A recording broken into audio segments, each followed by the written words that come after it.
భక్తి వలన పాపం చెయ్యాలంటే భయం కలుగుతుంది. అందువలన ధర్మబద్ధమైన జీవన విధానం కలుగుతుంది. కనుక ప్రతి ఒక్కరికి నిత్య దైవారాధన 10 నిమిషాలైనా ఉండవలెను. పితృక్రియలు అనగా మరణించిన తల్లిదండ్రులకు శ్రద్ధతో మనం అర్పణ చేసే పిండ ప్రదానాది శ్రాద్ధ కర్మలు అని భావం.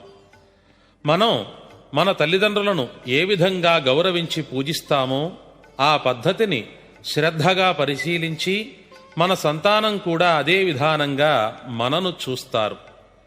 చనిపోయిన పితృదేవతలకు దినములు తద్దినములు చేయుట ద్వారా మనం వారి యందు కృతజ్ఞతాభావం చూపుతున్నామనియు, మనకు ఈ జన్మను ఇచ్చినందుకు విశ్వాసం ప్రదర్శిస్తున్నామని భావించి పితృక్రియలు చేయవలెను.